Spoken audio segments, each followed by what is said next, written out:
आता त्या व्यक्तीचा कन्फ्यूज चेहरा बघितला आणि रमण महर्षी म्हणाले, तुला मी ह्याच्या सगळ्यात, या सगळ्या नामांपेक्षा वरचढ नाम सांगू का, सगळ्यात श्रेष्ठ मंत्र सांगू का?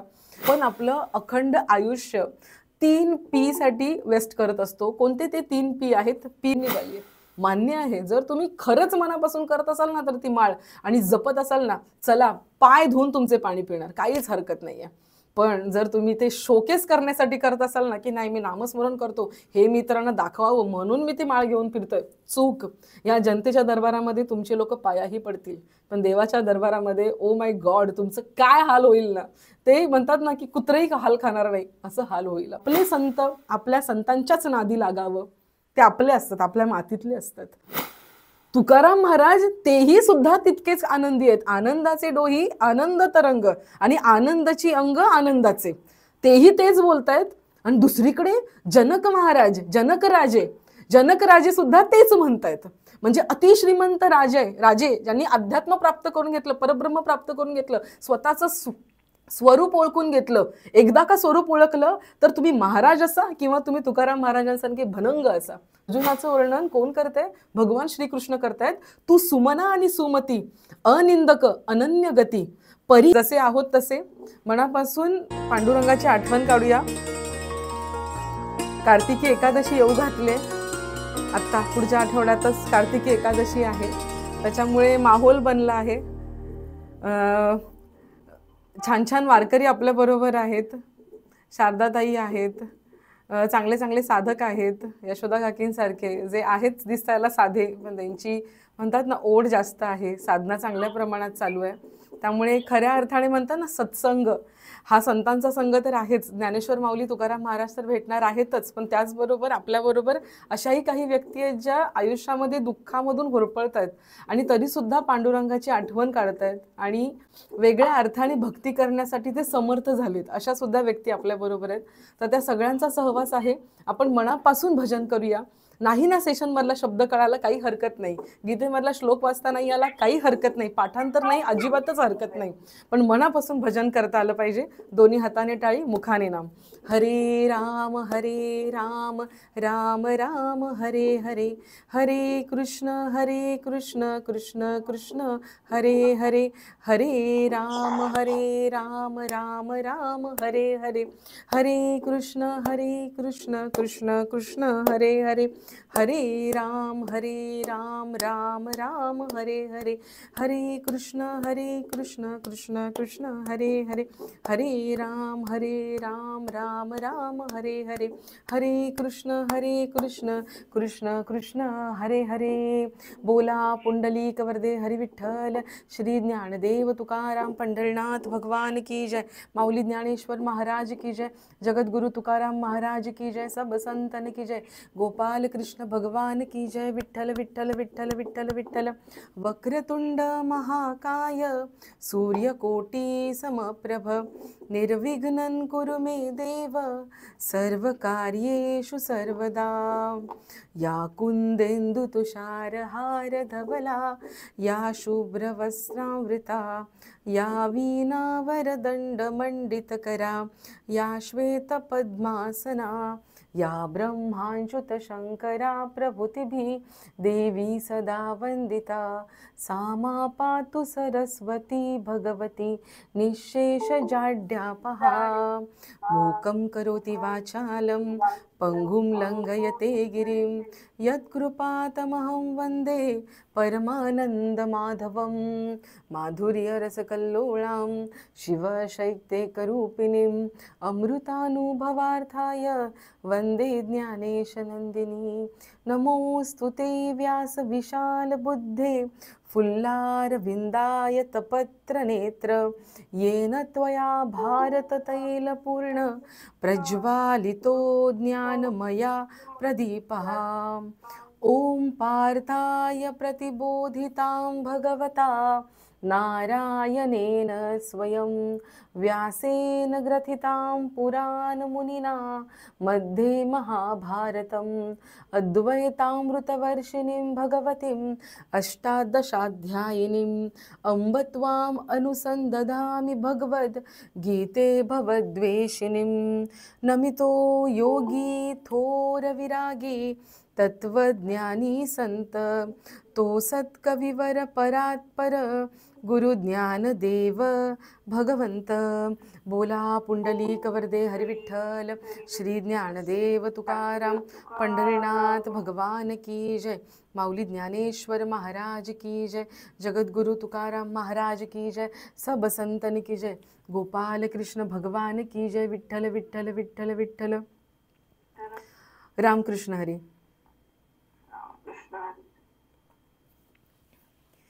तर आज बरेचसे काही लोक नवीन पण दिसतात।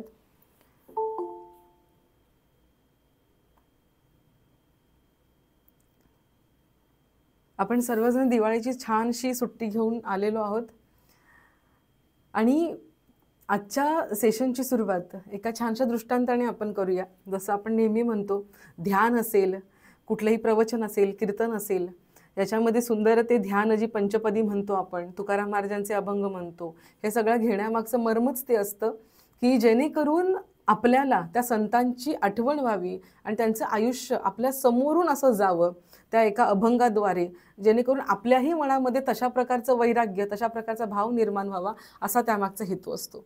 तर आजच्या सेशनची सुरुवात आपण रमण महर्षींच्या आयुष्यातल्या एका प्रसंगापासून करणार आहोत। रमण महर्षी आपल्या सगळ्यांना माहिती असतील। मागे ताईंनी आपल्याला पुस्तकाद्वारे त्यांची वेगळ्या पद्धतीने भेटही करून दिली होती, त्यांच्या आयुष्यातले प्रसंग सांगितले होते। तर रमण महर्षी यांना भेटण्यासाठी एक व्यक्ती येतो आणि जसे आपल्याला प्रश्न पडतो, आपल्या सगळ्यांना प्रश्न पडतो, हा मंत्र की तो मंत्र, हे नाम घ्यावं की ते नाम घ्यावं, असे प्रश्न आपल्याला पडतात ना। तसाच प्रश्न रमण महर्षींना भेटायला आणल्या त्या साधकाला पडलेला। तो साधक त्यांना म्हणतो की महर्षी, मी कोणतं नाम घेऊ, कोणतं नाम घेऊ? मग त्याने सगळ्या नामांची गिनती केली। ओम नमः शिवाय म्हणून दाखवलं त्याने, रामकृष्ण हरी म्हणून दाखवलं, विठ्ठल म्हणून दाखवलं त्याने, कृष्णाय वासुदेवाय म्हणून दाखवलं, सगळी सगळी सगळी नामं मंत्र त्याने म्हणून दाखवली आणि म्हटलं की यातलं श्रेष्ठ नाम कोणतं आहे? तर प्रत्येक नामानंतर रमण महर्षी बोलायचे, हो बरोबर आहे, श्रेष्ठ आहे, हो हो श्रेष्ठ आहे, हे नाम ना श्रेष्ठ आहे, ते नाम ना श्रेष्ठ आहे। प्रत्येक नामाला आणि मंत्राला रमण महर्षी बोलायचे श्रेष्ठ आहे, श्रेष्ठ आहे। अखेरीस तो व्यक्ती वैतागला आणि तो बोलला की आता मला सांगा, या सगळ्यामध्ये सगळ्यात श्रेष्ठ नाम कोणतं आहे? ओम, ओंकार सगळ्यात श्रेष्ठ असावा, काय म्हणणं आहे तुमचं? त्याच्यावरती सुद्धा रमण महर्षी बोलले की हो, हेही श्रेष्ठ आहे।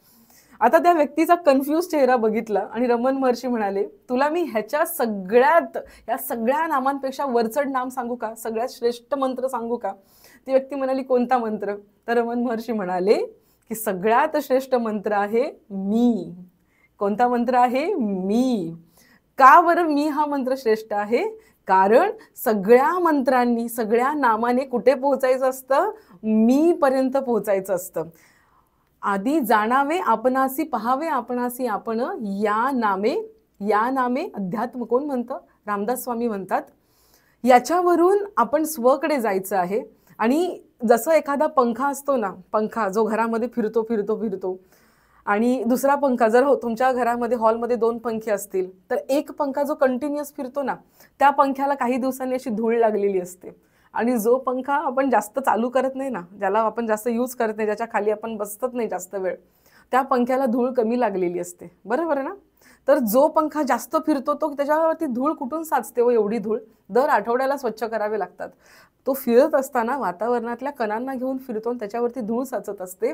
अगदी त्याप्रमाणे आपण आपलं अखंड आयुष्य, शारदाताई, अर्चनाताई, उज्ज्वलाताई, आपण आपलं अखंड आयुष्य 3 पी साठी वेस्ट करत असतो। कोणते ते 3 पी आहेत? पी बरं का, सगळ्यात पहिला पी आहे प्रेस्टीज, सगळ्यात पहिला पी आहे प्रेस्टीज, दुसरा पी आहे प्रॉपर्टी, दुसरा पी आहे प्रॉपर्टी, आणि तिसरा पी आहे प्लेजर। सगळ्यात पहिला पी आहे प्रेस्टीज, प्रॉपर्टी आणि प्लेजर। आता सगळ्यांनी याच्यावरती विचार करा की आपण अखंड आयुष्य, आपलं जॉब करणं असेल, आपला जॉब करणारा जो नवरा आहे, पती आहे, मुलगा आहे, भाऊ आहे, त्याला साथ देणं असेल, किंवा कुठल्याही पद्धतीने आपण काही ना काहीतरी पैसा कमवण्याच्या मागे असतो। कशासाठी?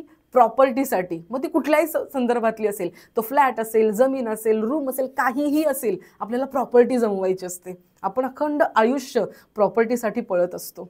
त्याच्यानंतर प्लेजर, प्रॉपर्टी काय घ्यायची असते आपल्याला? आपण इतरांपेक्षा श्रेष्ठ कसे आहोत, किंवा आपण कसं कर्तृत्व गाजवून दाखवलं हे दाखवण्यासाठी आपल्याला प्रॉपर्टी घ्यायची असते, बरोबर. हे एक कारण आहे. आणि दुसरं कारण काय आहे प्रॉपर्टीचं, आपल्याला त्याचा भोग घ्यायचा असतो. आता आम्ही 1 BHK मध्ये राहतो, आम्हाला थोडा अजून मोठा फ्लॅट हवाय, अजून मोठं घर आम्हाला हवंय, बरोबर आहे की नाही. आम्हाला आता मोठ्या वास्तूमध्ये जायचंय का, आम्हाला त्याचा सुख भोगायचंय, आम्हाला मोठ्या जागेचं सुख भोगायचंय, म्हणजे प्लेजरसाठी आपल्याला प्रॉपर्टी हवी असते. म्हणून त्या प्रॉपर्टीसाठी आपण पळत असतो. प्लेजरसाठी अजून काय हवं असतं, आपण जो काही पैसा कमवतो त्या पैशामधून आपण कपडा लत्ता घेतो, खाण्याच्या छान छान वस्तू घेतो, TV घेतो, AC घेतो, सतत प्लेजरसाठी आपण फिरतोय. हा नाही तो कपडा. आपण दिवाळीमध्ये बघितला असेल, अखंड दुकानं भरलेली होती. कशासाठी, प्लेजरसाठी. हे विकत घ्यायचे, ते विकत घ्यायचे. घरामध्ये 1000 जोड पडले चप्पलाचे, तरी मला नवीन चप्पल पाहिजे. का, सगळ्यात पहिलं तर मला भोग घ्यायचंय, आणि दुसरी गोष्ट प्रेस्टीज. सगळ्यांमध्ये मी सुंदर दिसलं पाहिजे ना, इथपर्यंत ठीक आहे, मी व्यवस्थित दिसलं पाहिजे इथपर्यंत ठीक आहे, पण पुढे जाऊन वाढतं मीच सुंदर दिसलं पाहिजे. म्हणजे काय, प्रेस्टीज, मीच सुंदर दिसलं पाहिजे. आपला अहंकार सुकवण्यासाठी प्रॉपर्टी कमवायचे, प्रेस्टीज पाहिजे, प्लेजर पाहिजे. या सगळ्यांच्या मागे कुठेतरी मी लपलेलं आहे, कुठेतरी मी. रमण महर्षी त्या व्यक्तीला सांगू इच्छितात, तू नाम कितीही घेत बसलास ना, रोज सकाळी उठून तू 13 माळा जरी जपल्यास ना, अनेको संप्रदाय आहे तिथे जे म्हणतात 13 माळा झाल्याच पाहिजेत कशाही करून. मग तो व्यक्ती काहीही करत असेल तरी तो त्या 13 माळा ओढत असतो. आपण बघितले असतील असे अनेको लोक. हल्ली तर ट्रेंड निघाले, हातामध्ये माळा घेऊन फिरतात लोक, हातामध्ये अशा माळा अडकवून. स्पेशली कीर्तनकारांमध्ये ट्रेंड निघाली आहे. मान्य आहे, जर तुम्ही खरंच मनापासून करत असाल ना तर ती माळ आणि जपत असाल ना, चला पाय धुवून तुमचे पाणी पिणार, काहीच हरकत नाहीये. पण जर तुम्ही ते शोकेस करण्यासाठी करत असाल ना, की नाही मी नामस्मरण करतो हे मी इतरांना दाखवावं म्हणून मी ती माळ घेऊन फिरतोय, चूक. या जनतेच्या दरबारामध्ये तुमचे लोक पायाही पडतील, पण देवाच्या दरबारामध्ये ओ माय गॉड तुमचं काय हाल होईल ना. ते म्हणतात ना की कुत्रेही हाल खाणार नाही, असं हाल होईल आपलं. म्हणून जे गोष्ट करतोय ती कोणासाठी करतोय ती बघणं महत्वाचं आहे. प्रेस्टीज, प्रॉपर्टी आणि प्लेजर, सतत कुठल्या ना कुठल्या प्लेजरसाठी आपण आसुसलेले आहोत, त्याच्यासाठीच आपण फिरतो आहोत. या सगळ्या पीचा प्रवास, या 3 पीचा प्रवास, या 3 पीचा प्रवास आपल्याला कुठपर्यंत करायचा आहे. पर्पज 3 पी हे मी लिहिलेलं आहे ते तुम्हाला मांडते बरं का. पर्पज, परमात्मा आणि पीस. पर्पज, परमात्मा आणि पीस, या 3 पीचं रूपांतरण शारदाताई, या 3 पीचं रूपांतर प्लेजर, प्रॉपर्टी आणि प्रेस्टीज, या 3 पीचं रूपांतर आपल्याला कशामध्ये करायचंय. पर्पज. आयुष्याचा पर्पज काय आहे, अखंड मोठा पर्पज. जिथे आपण म्हटलेलं ना कर्म फळ सगळं तुटून पडतं, त्या मोठ्या पर्पजला शोधून काढायचं आपल्या आयुष्याचा.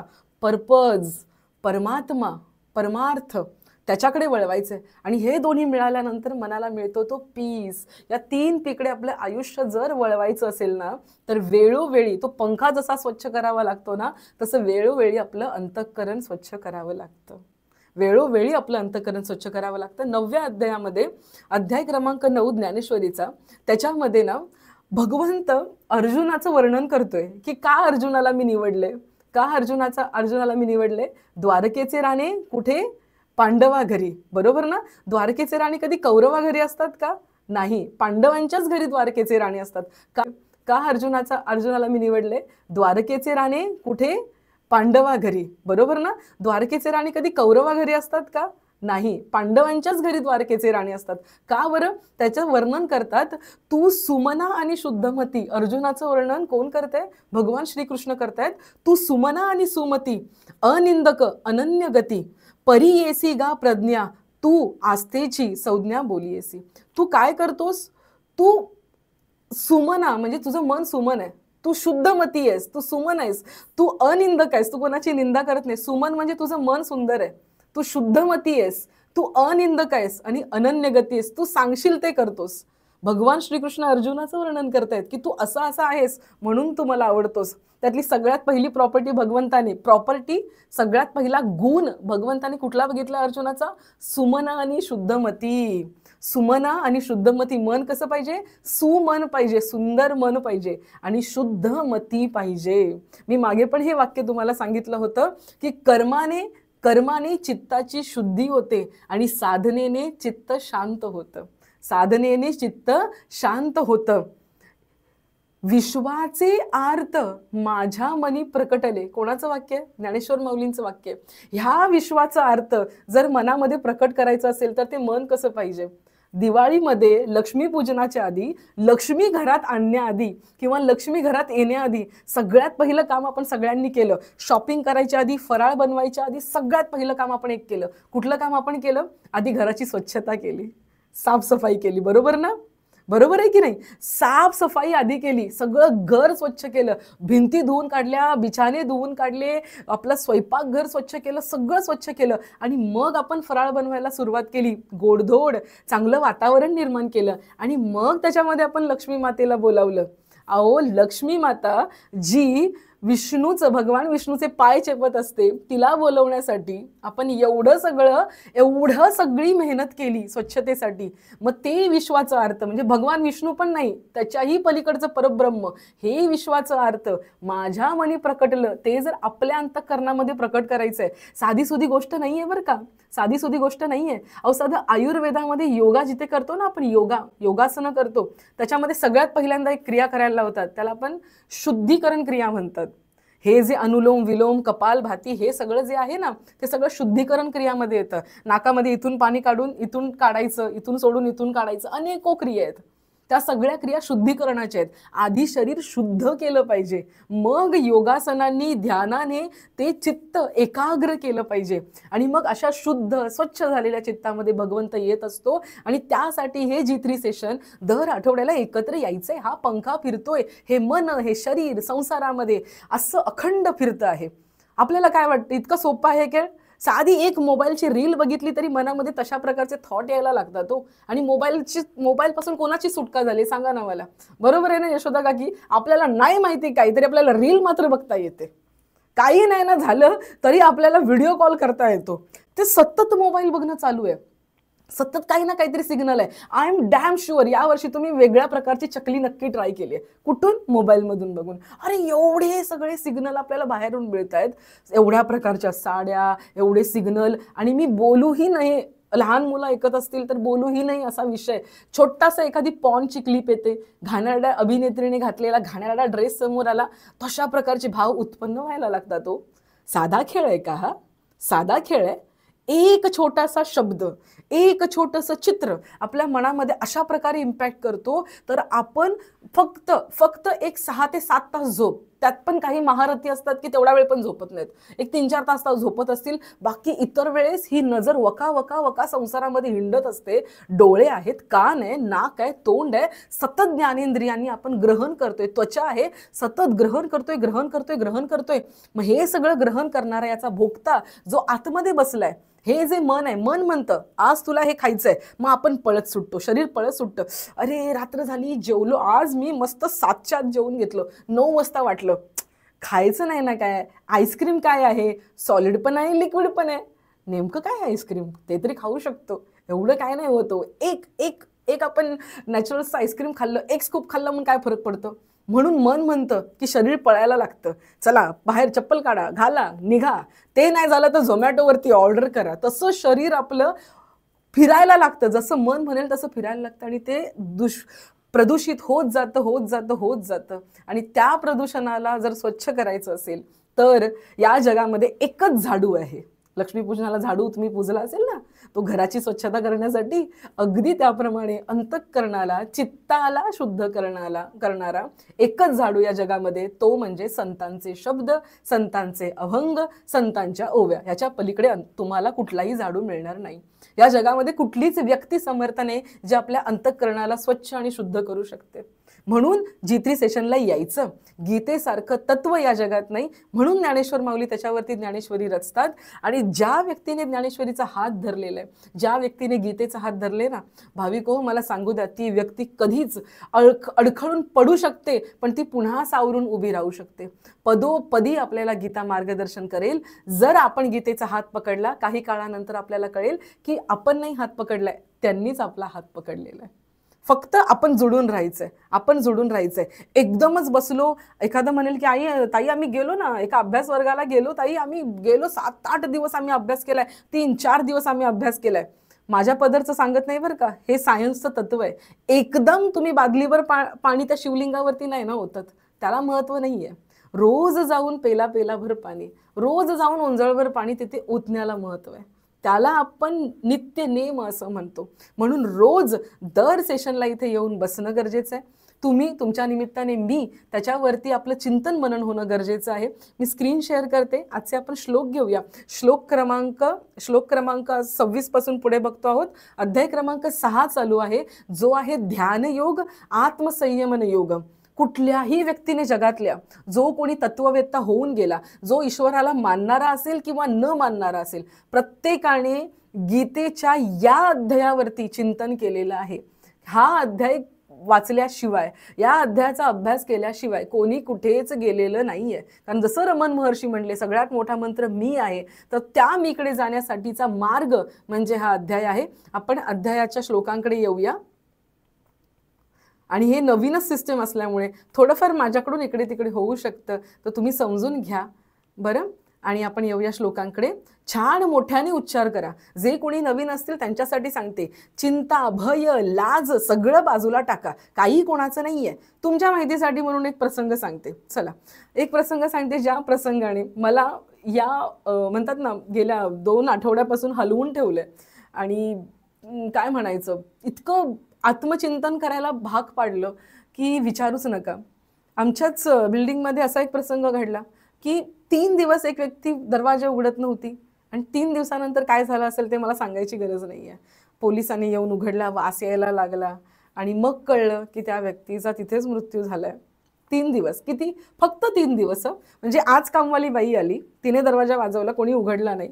तिला वाटलं बाहेर गेले असतील. दुसऱ्या दिवशी कामवाली बाई आली, तिने पुन्हा दरवाजा वाजवला, उघडला नाही कोणी. थोडा थोडा वास येत होता. तिसऱ्या दिवशी आली, वास खूप तीव्र होता. मग तिला काहीतरी डाऊट आला की काहीतरी चुकीचं आहे. मग तिने पोलिसांना, वॉचमनला सांगितलं. वॉचमननी पोलिसांना कॉल केला. ते तिकडे आले, दरवाजा तोडून उघडला. तेव्हा कळलं की एक 55 ते 60 वर्ष त्या व्यक्तीचं वय होतं. हार्ट अटॅक येऊन ती तिथेच पडली होती, गतप्राण झाली होती. आणि तो जो वास होता ना, जवळजवळ 1-1.5 आठवडा झाला असेल. लिफ्टवरून खाली येताना तेच घर लिफ्टच्या समोर आहे आणि तो दरवाजा ओपन होता आणि लोक तिथून सामान घेऊन चाललेले. पोलिसांनी ते शरीर, देह नेला वगैरे, ते जे काय करायचं नातेवाईक येऊन ते केलं, सगळं झालं. पण 1.5 आठवड्यानंतर सुद्धा वरून लिफ्ट येताना चुकून तिथे थांबली. मी आणि आमचे यजमान तिथे आतमध्ये लिफ्टमध्ये होते.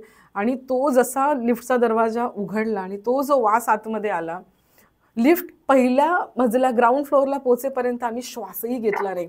आम्ही इतकं तोंड बंद करून होतो. फक्त 3 दिवस तो देह आत राहिलेला. किती, 3 दिवस. या देहामध्ये ना, ज्याच्यासाठी आपण क्रीम लावतो, खूप काय काय करतो, प्रचंड मेहनत करतो. सकाळी चोळतो, दुपारी चोळतो, संध्याकाळी चोळतो. त्याच्या प्लेजरसाठी आपण काय काय नको नको ते व्याप करतो. म्हणजे अगदी बालपणापासून मरेपर्यंत. मरताना सुद्धा काय काय लोकांच्या म्हणतात ना, अंगातली हे जात नाही, तिथे सुद्धा त्यांना भोगच घ्यायचा असतो. इतके प्रयत्न आपण या शरीराला प्लेजर देण्यासाठी करतो. हे शरीर किती मरते आहे माहितीये तुम्हाला? अहो, घरात बनवलेला दिवाळीचा फराळ सुद्धा आपला महिनाभर टिकतो, वास येत नाही. दिवाळीचा फराळ, शारदाताई, दिवाळीचा फराळ सुद्धा, यशोदा काकू, दिवाळीचा फराळ सुद्धा महिनाभर राहिला तरी वास येत नाही. या देहातलं फक्त चैतन्य निघून गेलं ना, तर दुसऱ्या दिवसापासूनच वास यायला लागतो. हे मला सांगायचंय. किती घाणेरडा असेल. मलमूत्राचा बांधा. मदालसा तिच्या मुलांना सांगते, एकदा घेऊया बरं का आपण मदालसेने तिच्या मुलांना, 3 मुलांना शिकवलेलं तत्वज्ञान.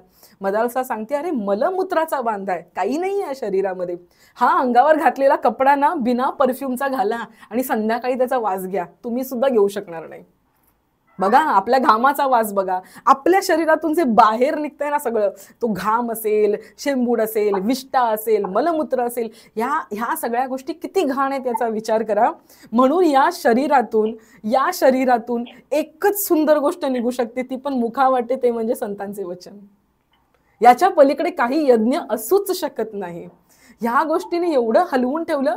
मी इतकं चिंतन केलं की अरे, माझ्या घरातली कोथिंबीर सुद्धा बाहेर ठेवली तरी 3-4 दिवस राहते हो, तिचाही वास येत नाहीये. मग ह्या शरीरामध्ये इतकं घाण असं भरलेलं आहे की ते 2 दिवसही टिके ना हो. एकदा त्यातली चेतना निघून गेली की आपण करतोय काय, आपण कशाच्या मागे पळतोय. तुकाराम महाराजांकडे काहीच नव्हतं. तुमचे ये रवित्त धन, आम्हा आम्हा मृत्तिके समान असं सुद्धा शिवाजी महाराजांना जे बोलले आणि सगळं काही त्यांनी परत पाठवून दिलं. आपल्यासारखे असं तर बोलले असते अजून आम्हाला फ्रीज पण पाहिजे हो, तुम्ही वॉशिंग मशीनने पाठवलं. तुकाराम महाराज तेही सुद्धा तितकेच आनंदी आहेत. आनंदाचे डोही आनंद तरंग आणि आनंदाची अंग आनंदाचे, तेही तेच बोलतायत. आणि दुसरीकडे जनक महाराज, जनक राजे सुद्धा तेच म्हणतायत. म्हणजे अतिश्रीमंत राजे ज्यांनी अध्यात्म प्राप्त करून घेतलं, परब्रह्म प्राप्त करून घेतलं, स्वतःचं स्वरूप ओळखून घेतलं. एकदा का स्वरूप ओळखलं तर तुम्ही महाराज असा किंवा तुम्ही तुकाराम महाराजांसारखे भनंग असा, तुम्ही कोणीही असा, तुमची अवस्था एकच, आनंदाचे डोही आनंद तरंग. मग आपण जे फिरतो आहोत, सतत फिरतो आहोत, पळतो आहोत, येडा गबाळ्यासारखे, भिकाऱ्यासारखे, दरिद्र्यासारखे या जगासमोर आपण पात्र घेऊन उभे आहोत. अरे दे ग दे बाई, सुख दे ग बाई, आनंद दे ग बाई. ते मिळणार नाहीये, ते तिथे मिळणार नाहीये. मग असं कुठेतरी ते मिळतं, तो हा दरबार आहे.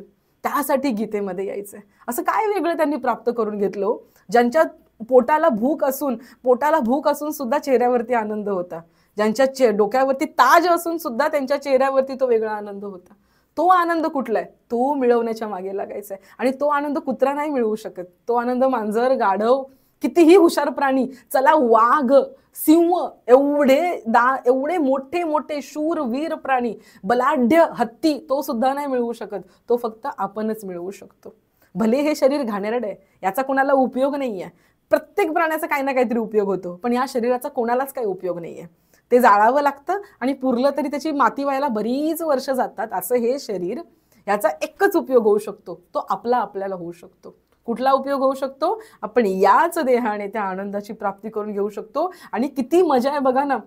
कधीही म्हणजे हा अनुभव घेतला असेल काही लोकांनी, कारण तुमच्यातली बरीच लोक साधक आहे. बराच वेळ संसारामध्ये फिरल्यानंतर ना एखादा तुकाराम महाराजांचा अभंग कानावर पडतो ना, वाह, असं वाटून जातं ना की बस हेच आहे ते एक. किती छान वाटतं ना, कारण त्या अभंगामध्ये ट्रूथ असतं, सत्य असतं, तो आनंद सत्य. जसं आपण म्हणतो ना, कितीही असू द्या हो, जावेची 10 असे ना तर का, म्हणजे काय लेकरं जावांची लेकरं 10 असे ना तर का, घरादाराची किती 50-100 लेकरं का असे ना, स्वतःचं एकच लेकरू, कारण ते स्वतःच आहे, सत्य आहे त्याच्यामध्ये. हे माझं आहे, माझ्या शरीरापासून बनले. अगदी त्याप्रमाणे मी उदाहरण संसारातलं देते बरं का, पण भावना तुम्ही अध्यात्मातली भावना फक्त ती जोडा.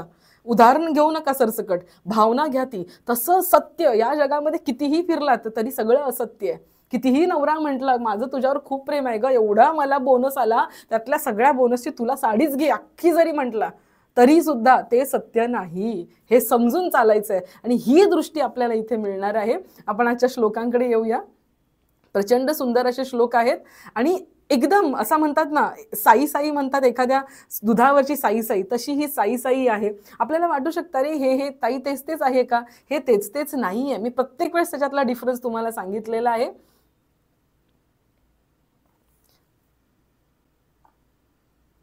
सगळ्यांनी आपापल्या गीतेची प्रत ओपन करा आणि सगळ्यांनी छानपैकी त्याचं उच्चारण करा. आणि जे काही तुम्हाला लिहून घ्यायचं असतील, वाचताना मदत करणारे शब्द तर ते लिहून घ्या. श्लोक क्रमांक 27, गेल्या वेळेस आपण श्लोक क्रमांक 26 पर्यंत आलो होतो. श्लोक क्रमांक 27 आपण उच्चारण करूया, कारण आजच्या श्लोकांवरचं निरूपण पण सुंदर आहे आणि गोष्ट पण छान आहे. प्रशांत मनसम हे नाही, प्रशांत मनसम हे नाही, योगिनम सुखमुत्तमम. खूप सुंदर आहे, खूप सोप्पा आहे. उपैति शांत रजसम ब्रह्मभूतम कल्मषम. ओके, कल्मषम श षटकोनातलाय. ओके, माझ्या मागून बोला आता, अतिशय सोप्पा आहे. एक एक चरण घेऊया. प्रशांत मनसम हे नाही, योगिनम सुखमुत्तमम. बोला.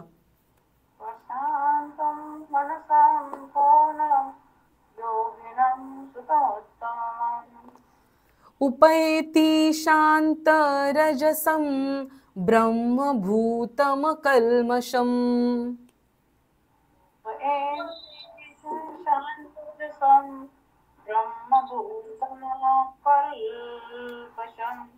उपैति शांत रजसम ब्रह्मभूतम कल्मषम.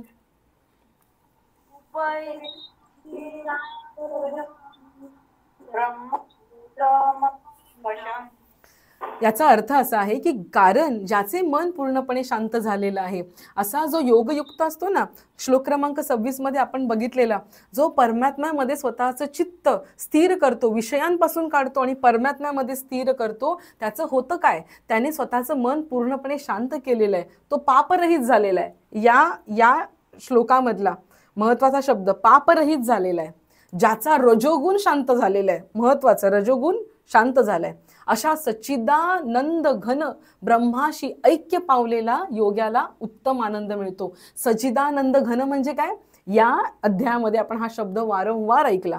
सच्चिद आनंद, जो सच्चिद आनंद परमात्मा आहे आणि घन आहे. कसा घन, सगळीकडे घन रूपाने भरलेला आहे, विरळ नाही आहे बरं का. विरळ म्हणजे कसं असतं, विरळ आपण म्हणतो ना, एखाद्याचे केस घनदाट आहेत, माणसांची वस्ती घनदाट आहे, अगदी त्याप्रमाणे त्याचा विरुद्ध शब्द आहे विरळ. तो सच्चिदानंद परमात्मा कसा भरून आहे जगामध्ये, घन रूपाने भरलाय, म्हणजे कुठेच मध्ये जायला वाव नाही, इतका तो घन प्रमाणात भरलाय. तर अशा ब्रह्माशी तो योग पावलेला तो उत्तम आनंद मिळवतो. तो योगी पापरहित आहे आणि रजोगुणाने शांत झालेला आहे. मार्क दिस वर्ड, आपण ते कन्क्लूड करणार आहोत. श्लोक क्रमांक 28. युज्यनैवं युज्यनैवं सदात्मानै युज्य use use I am sorry युंजनैवं सदात्मानै योगी विगत कल्मषः सुखेन ब्रह्म संस्पर्शम अत्यंतम सुखमश्नुते.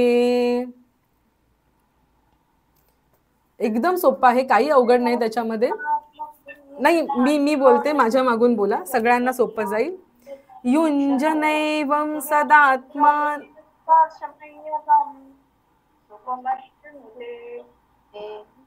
धन्यवाद. एकदा परत बोलूया, मी एक चरण बोलते, माझ्या मागून बोला. युंजनैवं सदात्मानै योगी विगत कल्मषः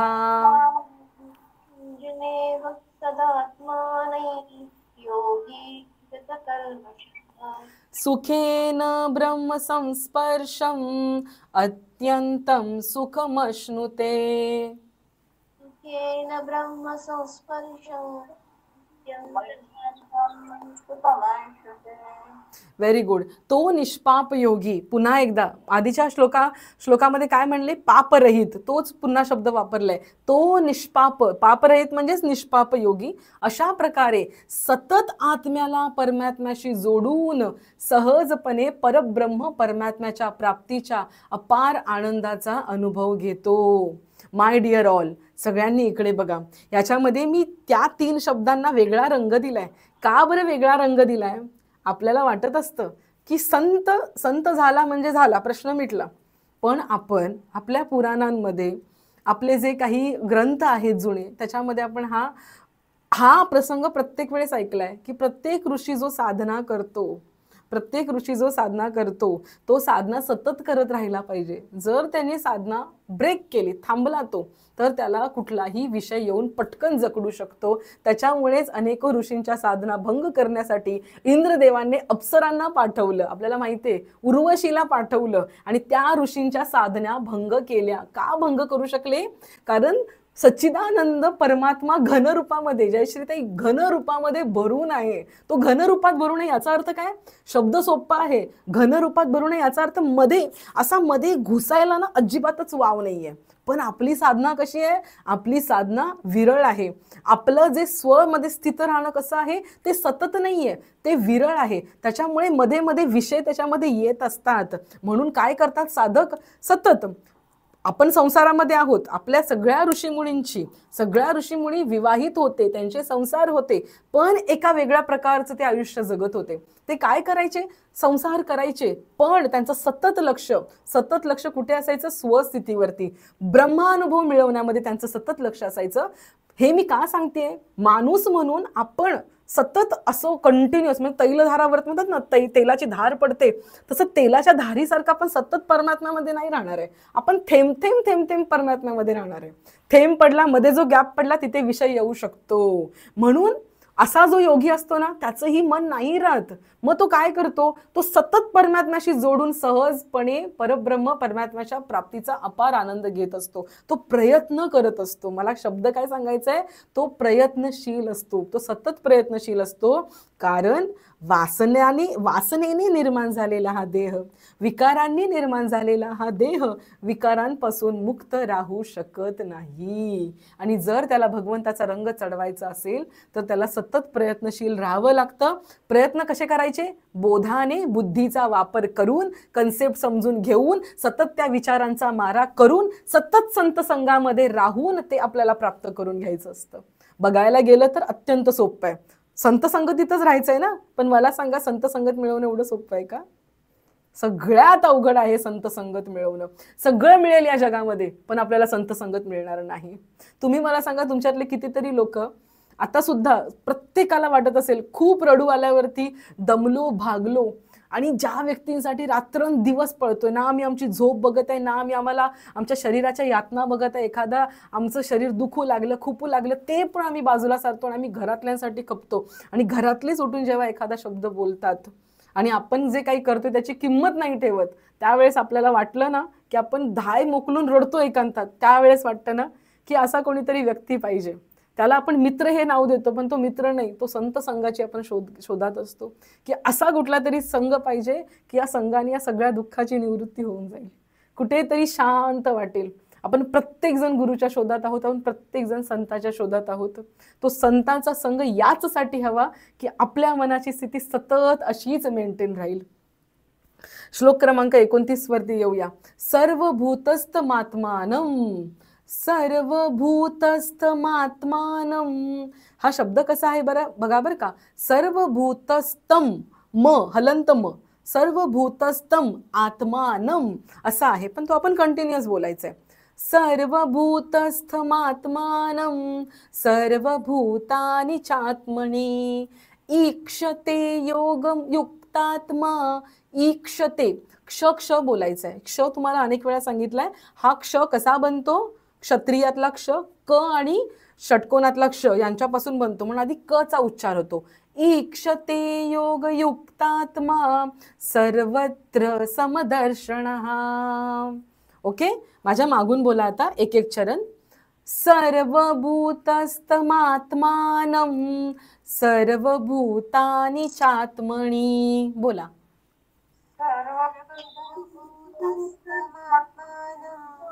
सर्वभूतानि चात्मनि ईक्षते योगयुक्तात्मा सर्वत्र समदर्शनः. ईक्षते योगयुक्तात्मा सर्वत्र समदर्शनः. Very good. याचा अर्थ असा आहे की ज्याचा आत्मा सर्वव्यापी अनंत चैतन्यात ऐक्य स्थिती रूप योगाने युक्त असून, सर्वव्यापी अनंत चैतन्य आता आपण ज्याची वार्ता केली ना, जे शरीरातून निघून गेलं की शरीर सडकं, शरीर बॉडी, शरीरच, मग तुम्ही नीलम नाही, ते शरीर, ते चैतन्य जे निघून जातं ना, ते अनंत चैतन्यात ऐक्य स्थिती रूप योगाने युक्त असून जो सर्वांना समभावाने पाहणारा आहे.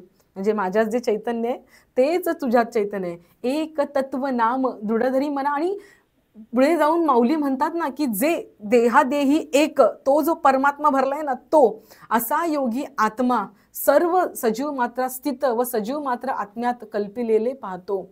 शब्द महत्वाचा आहे बरं का जयश्रीताई, अर्चनाताई, शब्द महत्वाचा आहे. आत्म्यात कल्पिलेले पाहतो, कल्पिलेले पाहतो. सुरुवात कल्पनेपासून होते आणि त्याच्यानंतर तो दिसायला लागतो, इथे मी पीपीटी थांबवते, ऐका बरं का. इथे मी असा उच्चार केला पाहिजे की नाही मला माहित नाही, पण आपण सगळेच जण आहोत, आपणच आहोत, तर आपण हा उच्चार केला पाहिजे. सद्गुरू, आता जे ट्रेंडिंग आहेत सद्गुरू, माहिती ना, ज्यांच्याकडे सगळेजण जातात.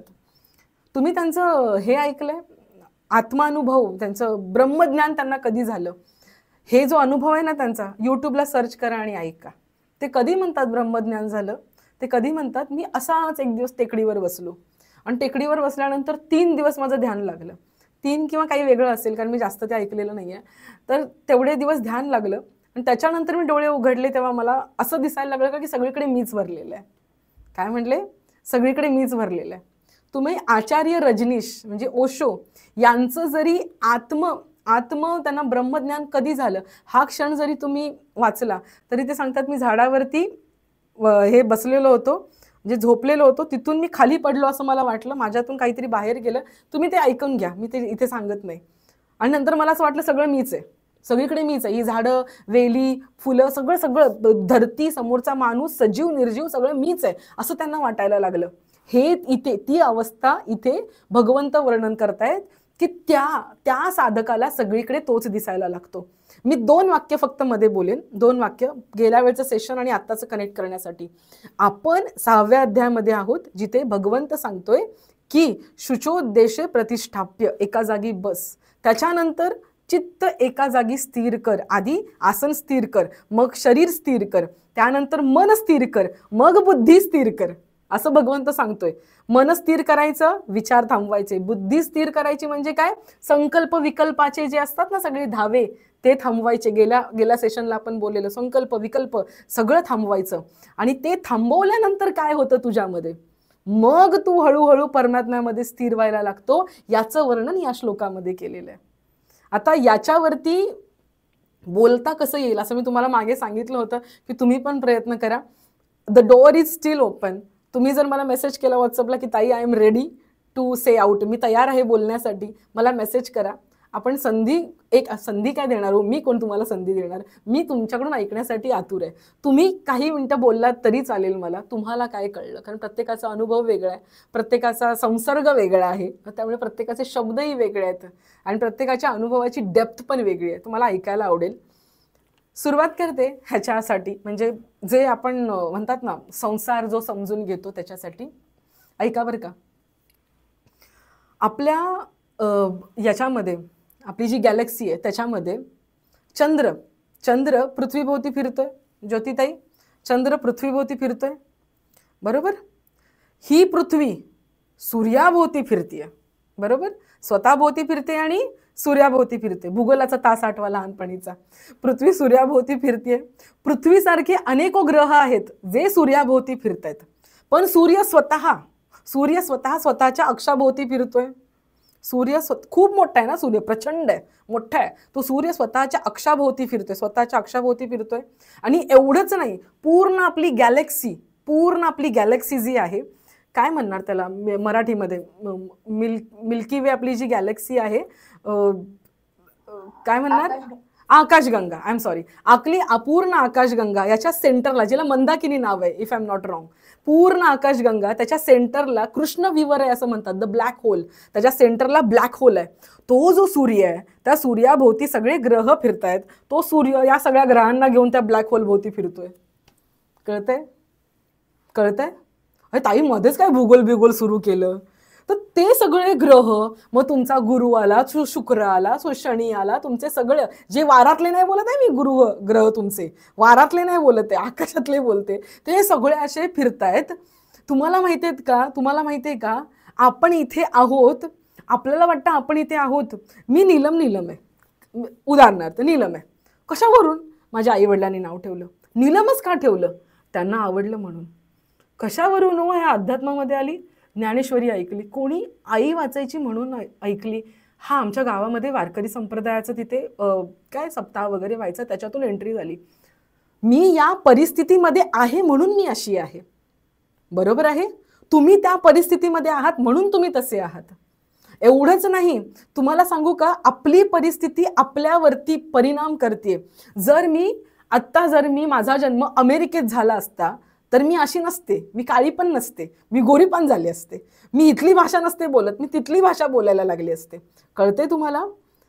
ह्याच्या पण पुढचा जाऊन मुद्दा आहे का, या युनिव्हर्समधल्या प्रत्येक गोष्टीचा प्रभाव आपल्यावरती होतोय आणि आपला प्रभाव या युनिव्हर्सवरती होतोय. प्रत्येक गोष्टीचा प्रभाव आपल्यावरती होतोय, आपला युनिव्हर्सवरती होतोय. आपल्याला वाटत असेल फक्त दिवस आणि रात्र. ताई काय, पृथ्वी स्वतःभोवती फिरते दिवस आणि रात्र, सूर्याभोवती फिरणार, स्वतःभोवती सूर्याभोवती फिरून दिवस रात्र महिने वर्ष हे सगळं ठीक आहे. ह्याच्या पलीकडे अजून काय होणार आहे? ह्याच्या पलीकडे असं होणार आहे की आता अमेरिकेमध्ये जर समुद्रातली लाट हल्ली ना त्याचा सुद्धा प्रभाव आपल्यावरती होतोय. माहिती आहे आपल्याला? त्याचा सुद्धा प्रभाव आपल्यावरती होतोय. तिथे गुरुची काही दिशा बदलली तरी त्याचा प्रभाव आपल्यावरती होतोय. मी ज्योतिषशास्त्र नाही सांगत आहे बरं का. एनिवेज ते सायन्स तसं जोडलेलं आहे, तशा पद्धतीनेच ते जोडले, ते कोणी आपल्याला सांगत नाही. पण ते जरी हल्लं ना तरी त्याचा प्रभाव आपल्यावरती होतोय. पल्लवीताई, इथे जर असं काहीतरी जोरात वारा आला आणि नाकात गुदगुली झाली आणि मला शिंक आली, आपल्याला वाटतं शिंक आली, काय मोठं नाही झालं, पण या एका शिंकीचा परिणाम या युनिव्हर्सवरती होतोय. किती होतोय? 10⁻⁻30 -40 म्हणजे 0.000000 30 शून्य आणि पुढे 1 एवढा होईल. पण तो प्रभाव होईल, तो आपल्याला मेजर करता येत नाही. युनिव्हर्स आपल्यावरती प्रभाव करतो, आपण युनिव्हर्सवरती प्रभाव करतोय. बघा बरं का, आपल्याला वाटत असतं की आपण काय, आम्ही म्हणजे काय मोठे आहो, आमचे गावामध्ये आमची 5 एकर आहे हो. तुम्ही म्हणताय काय ताई? तुम्ही म्हणताय काय? अरे ती 5 एकर आपली आहे का? भले आपण कमावलेली असली तरी ही इथून आली. अहो दुसरी लांब कशाला जायचं? एक लिंक आज मी तुम्हाला दिली आहे, एक लिंक. काही 25-30 लेटर असतील इंग्रजीचे, असे स्लॅश असतील, डॉट असतील, पण त्या एका लिंकवर तुम्ही क्लिक केलात आणि तुम्ही मला भेटताय. काय काय काय प्रभाव आहे हा, काय परिणाम आहे हा? युनिव्हर्सची प्रत्येक गोष्टीशी निगडीत आहे. प्रत्येक गोष्टीशी निगडीत आहे. जे काही आहे ना ते सगळं बाहेर आहे, जे काही आहे ते. अर्चनाताई मागे पण सांगितलेलं, तुमच्या शरीरामध्ये हार्मोन बदलणार, तुमची झोप कमी झाली हार्मोन बदलणार, पित्त उसळलं की मूड खराब होणार, चिडचिड होणार, आणि तुम्हाला वाटणार की हे भगवंता आज काय माझा तू मूड बनवलाय. भगवंताने मूड बनवलेला नाहीये, तुझं पोट खराब झालंय. कळतंय का? जे काही सगळं आहे ना ते पंचमहाभूतांवरती आहे. जे काही सगळं आहे ते. त्याच्याही पलीकडे जाऊन एक गोष्ट तुम्हाला सांगते, आज लिहून घ्या. शब्द, स्पर्श, रस, रूप आणि गंध. बरोबर आहे? शब्द, स्पर्श, रस, रूप आणि गंध. ताई मला असा स्मेल आवडतो. हे काय आहे माहितीये का तुम्हाला? ही पंचमहाभूत आहेत. शब्द, स्पर्श, रस, रूप, गंध. शब्दाच्या खाली लिहा आकाश. शब्दाच्या खाली लिहा आकाश. स्पर्श पृथ्वी. शब्द स्पर्श. रस पाणी. वायू. हा नाही, स्पर्श पृथ्वी सांगते मी तुम्हाला. रस पाणी. बरोबर आहे. गंध वायू. शब्द स्पर्श रस रूप गंध. उरलं कोण? रूपासाठी अग्नी. That girl is so hot. Why it is hot? अग्नी तत्व आपलंच पुराण आहे त्याच्यामध्ये. येतंय का लक्षात तुम्हाला? शब्द, स्पर्श, रस, रूप, गंध. आपल्याला वाटतं की हे 5 प्लेजर आहेत जे आपण मनाच्या सुखासाठी वापरतो, पण हे 5 प्लेजर नाही आहेत. हे पंचमहाभूतांचं आपल्यामध्ये असणारं प्रकटीकरण आहे. शरीर त्याचंच बनलेलं आहे. मग ते शरीर बनलंय. आता हा कॉफीचा मग आहे, ह्यातली कॉफी आहे. ही कॉफी कुठल्या ना कुठल्या तरी प्रकाराने माझ्यापर्यंत पोचते. हिचा वास येतोय, हिचा एक वास आहे, हिचा एक स्पर्श आहे, हिचा एक म्हणजे गंध, टेक्स्चर जे काही आहे ते आहे, तिचं ते प्रकटीकरण आहे. तसं आपलं हे जे पंचमहाभूतांचं शरीर पंचमहाभूतांमध्ये आहे, त्याचं कनेक्शन पंचमहाभूतांबरोबर, प्रकृतीबरोबर आहे. ते अशा पद्धतीने आहे. ती प्लेजर आपल्याला देत असते, अंतःकरण ते प्लेजर घेत असतं. मग त्यातून भगवंत काय म्हणतोय? थोडा वेळ शांत बस, डोळे मीट आणि आतमध्ये बघ. आता आतमध्ये बघ. आतमध्ये म्हणतो, कोण म्हणतोय? आतमध्ये एक जण म्हणतोय मला गोड आवडतं. तर तू नाही म्हणत आहेस. हे युनिव्हर्समध्ये तुझं शरीर XYZ कोडने बनलेलं आहे, कोडिंगने बनलंय, आणि त्या कोडिंगला गुलाबजामुन आवडतोय. त्या कोडिंगला तुमचा सेलेस्टल परफ्यूमचा वास आवडतोय. त्या कोडिंगला पर्टिक्युलरली त्या कोडिंगला गुलाबाचा वास आवडतो. एखाद्या कोडिंगला गुलाबाचा वास आवडत नाही, त्याला एलर्जी असते. तो पर्टिक्युलर कोड आहे, त्याच्यानुसार आपलं लाइकिंग आहे, आपलं डिसलाइकिंग आहे. मग आता मला सांगा, कोण आहे आतमध्ये जो कामना करतोय? आता हे पुस्तक उचललं आणि इथे ठेवलं, आपल्याला वाटतं मी उचललं आणि ठेवलं. अरे सगळं काही प्रकृतीमध्ये घडलं. मग कोणी उचललंय? मी कोण आहे? प्रकृती. ठेवलं कुठे? प्रकृतीमध्येच. ठेवलं कुठे? प्रकृतीमध्येच. मी प्रकृतीनेच उचललं, प्रकृतीमध्येच ठेवलं. आणि मी काय म्हणते? मी ठेवलं. कोणी केलं? मी केलं. करतोय कोण? तुम्ही सगळे प्रकृतीच आहात. करतोय कुठे? आपण सगळे प्रकृतीच आहोत. करतोय कुठे? प्रकृतीमध्येच करतोय. करतोय कोण? प्रकृतीच करते. आणि आपण मध्ये मध्ये कोण आणतो? मी आणतो. जर मी नाही आणलं तर आम्ही नाही म्हणत ताई मी आणतो, आम्ही म्हणतो तू केलंस हे. तू कोण आहे? मीचाच प्रतिरूप आहे. बरोबर आहे ना? तू म्हणजे कोण? मीच प्रतिरूप ना. आरशामध्ये तू दिसतो. मी कसा दिसतो आरशात? तू दिसतो. तू हे मीच प्रतिरूप आहे. म्हणून समर्थ म्हणतात एक ईश्वरू दुसरी प्रकृती जगदाकारू, तू कैसा आणिला चोरू मी मध्ये. येते का लक्षात? एक ईश्वरू दुसरी प्रकृती जगदाकारू, तू कैसा आणिला चोरू मी मध्ये. प्रकृतीचं कार्य करतेय, सगळं घडतंय. आत्मरूपी चैतन्य त्याच्यामध्ये आहे. आणि तू मध्ये मध्ये मी कुठून आणलेला आहेस? तू कोण आहेस रे बाबा? कोण आहे बे तू? कहाँ से आहे रे तू? क्या बोलता है तू? ये मैंने किया. कहाँ से तूने किया? कुठून? तुला ऑपॉर्च्युनिटी आली, तुला जॉब लागला, तिथली एखादी व्यक्ती सोडून गेली, त्या कुठेतरी काहीतरी बंध लिहिलेले असतात. आपण सगळेजण या प्रकृतीच्या जाळ्यामध्ये बांधले गेलेलो आहोत. आणि मेले तरी आपण इथेच आहोत. लक्षात घ्या, आपण मेले तरी इथेच आहोत. रमण महर्षींच्याच आयुष्यातला दुसरा प्रसंग. रमण महर्षी जेव्हा देह सोडत होते त्यावेळेस त्यांच्या आजूबाजूची लोक रडत होती. ऑब्व्हियस आहे, एवढा मोठा महान संत, ब्रह्मज्ञानी संत, आजूबाजूची लोक रडत होती. ते आजूबाजूच्या लोकांना म्हटले मी कुठेच जात नाही, मी इथेच आहे. अरे रमण महर्षी कशाला? आपले समर्थ म्हणाले माझी काया आणि वाणी गेली म्हणाल तरी अंतःकरणी, तरी मी आहे जगज्जीवनी निरंतर. कसा आहे मी जगजीवनामध्ये? अहो तेच शब्द समर्थांचे मी तुमच्या समोर बोलतीये. आहेत ना समर्थ?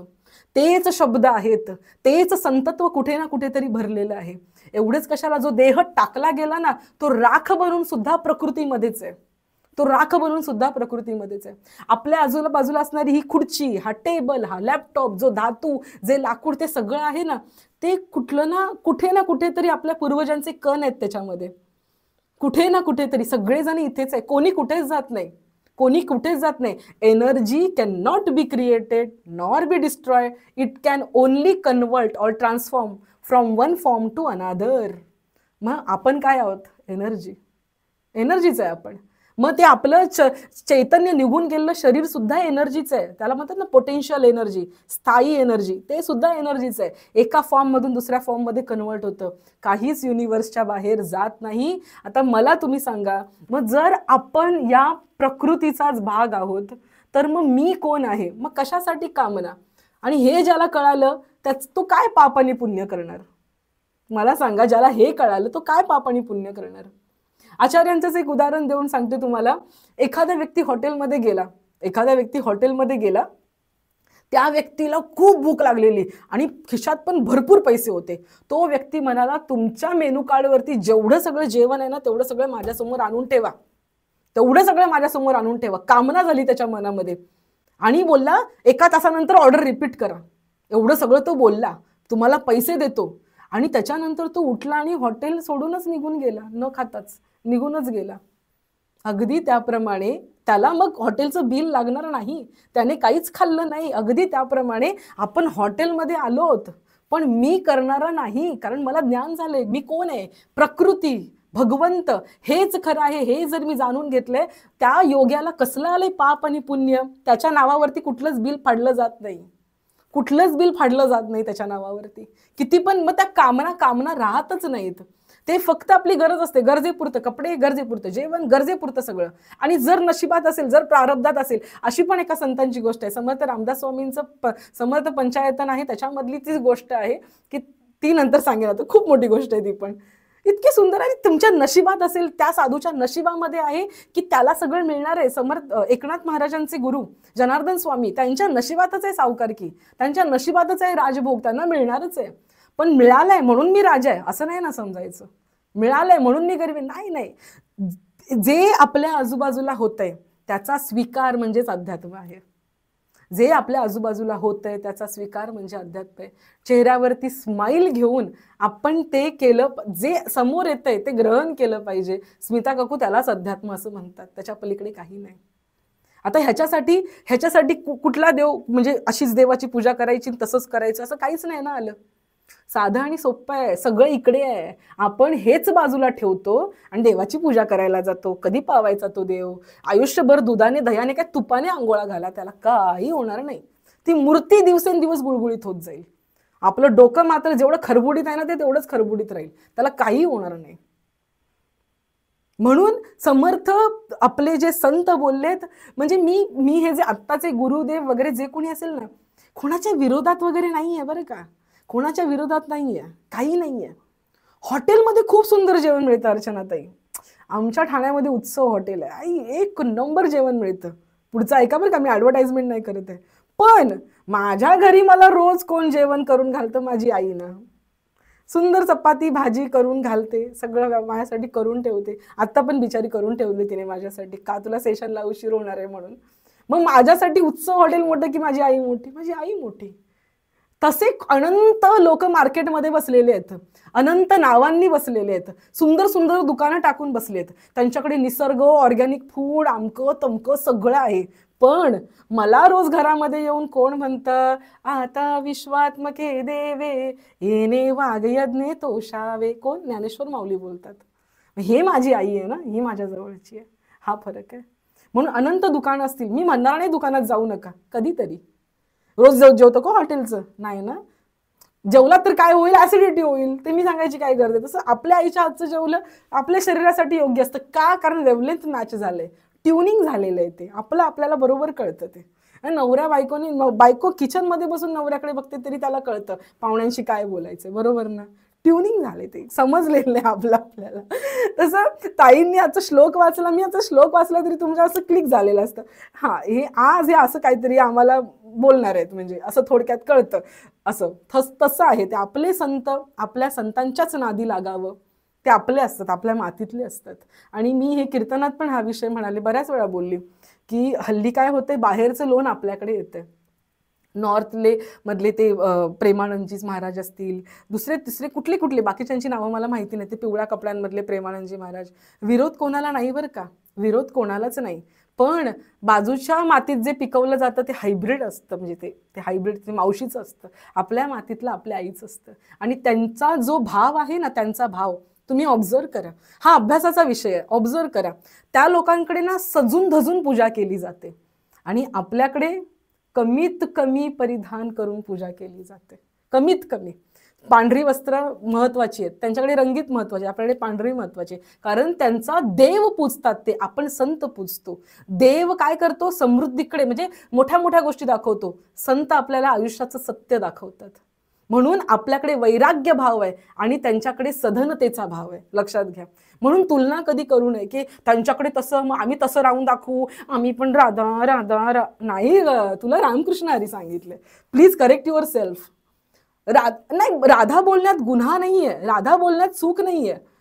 पण तुझं रोजचं खाणं वरण भात आहे ना, तू मध्येच कशी डाळ भाती खाशील? तुम्हाला विषय समजून घ्या. विरोध नाहीये, आणि तेही तुम्हाला करायचं असेल ना, काही वर्ष करा तुम्ही, मग तुम्ही त्यांचे व्हाल, काहीच हरकत नाही, नो प्रॉब्लेम अट ऑल. पण आमच्याकडचं पण आमचं तूप आम्ही करणार ना बाबा, आम्ही ते पब्लिसिटी करणार ना बाबा, आमचं तूप लय महागातलं आहे, चांगलं आहे, ऑर्गॅनिक आहे, वैराग्य शिकवतं.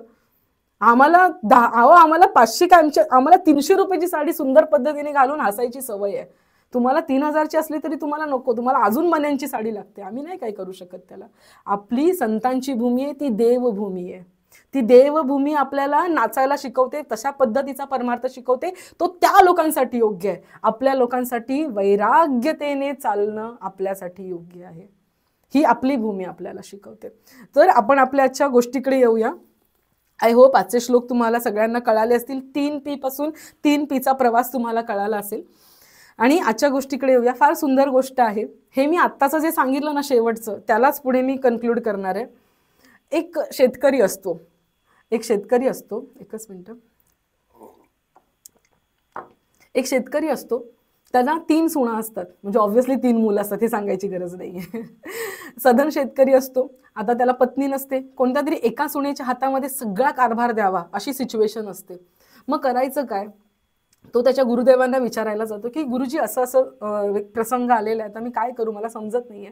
गुरुजी त्यांना एक असे थोडेसे असे एक 10-15 असे गव्हाचे दाणे देतात आणि म्हणतात, हे तुझ्या 3ही सुनांमध्ये वाट आणि त्यांना सांग की प्रसाद आहे गुरुजींचा. ठीक आहे. तो शेतकरी घरी येतो, त्याच्या 3ही सुनांना तो ते प्रसादाचे दाणे गव्हाचे, काही प्रत्येकीच्या वाट्याला काही 4-5 आले असतील ते देतो आणि म्हणतो हा गुरुजींनी दिलेला प्रसाद आहे. त्यातल्या 2ही सुना काय करतात, तो प्रसाद घेतात सगळा. प्रसाद आहे, गुरुजींनी दिलेला आहे. मग काय, त्या नेतात आणि स्वतःच्या तिजोरीमध्ये असा मस्त हार सेट असतो त्याच्यामध्ये ठेवतात ते दाणे. का? कारण आमच्या गुरुजींनी दिलेले आहेत. एक सून काय करते त्यातली माहितीये, ते दाणे घेते आणि सकाळी तुळशीला पाणी घालत असताना त्या मातीमध्ये ते असे 4 दाणे ती असे पसरते, थोडीशी माती त्याच्यावरती घालते. ठीक आहे. रोज तुळशीला पाणी घालत असताना त्या दाण्यांना पाणी मिळतं आणि त्यातून 4च्या 4 नाही पण 3 ह्यांना मात्र अशी छान ती वाढतात आणि त्यांना ते रोप पुढे फुटतं आणि त्याला छान अशी कणसं लागतात, एवढी एवढी. ती छोटी छोटीच कणसं असतात. ती थोडीशी चांगली मॅच्युअर झाली की ती काढते, ती झाडं उपटते आणि ती कणसं काढून स्वतःच्या दारामध्ये वाफा बनवते आणि त्याच्यामध्ये ते जे काही कणसाचे दाणे आलेले असतात त्या छोट्याशा वाफ्यामध्ये लावते. तर त्या वाफ्यातले जे दाणे उगवतात आणि त्याला आणखीन कणसं लागतात, ती कणसं काढते आणि नवऱ्याला म्हणते, आपल्या शेतीतला एक भाग, एक वावर माझ्यासाठी ठेवा, त्याच्यामध्ये मला हे प्रसादाचे दाणे लावायचेत. आणि त्या वाफ्यातले दाणे ती नेऊन त्या शेतामध्ये लावते, त्या वावरामध्ये लावते आणि आता त्याचे अनेको, पहिल्या वर्षी 1 पोतं निघतं गव्हाचं, दुसऱ्या वर्षी आणखीन, तिसऱ्या वर्षी आणखीन, असं करत करत एक 5-6 वर्ष जातात. तो शेतकरी असतो, जिवंतच असतो, थकलेला असतो. आता ते गुरुजी त्या शेतकऱ्याला म्हणतात, तुझ्या 3ही सुनांना सांग की तुम्हाला दिलेले प्रसादाचे दाणे घेऊन या. पहिल्या 2 सुना जातात आणि त्या कपाटामध्ये स्वतःच्या तिजोरीत ठेवलेले दाणे बघतात तर ते कुजलेले असतात. त्याला अनेको किडा, बुरशी लागतेच ना, कुठेही ठेवा तुम्ही पदार्थ, नाशिवंतच असतो तो, ती बुरशी लागते आणि ते बुरशीने असे पोकळ झालेले असतात, भुगा झालेला असतो त्याचा. आणि ही 3री सून मात्र म्हणते, गुरुजींना म्हणावं बैलगाड्या पाठवा, तुमचा प्रसादाचे दाणे मला पोत्यांनी पाठवायचेत. आणि गुरुजी म्हणतात, तुझी ही खरी सून सगळं साम्राज्य सांभाळण्यासाठी योग्य आहे. 3 क्रमांकाची सून, तिला तू तुझी सगळी प्रॉपर्टी तिला सांभाळायला दे. भाविक हो, गोष्ट छोटीशीच आहे, आपल्याला वाटेलही की प्रेडिक्टेबल आहे, what's a big deal in that.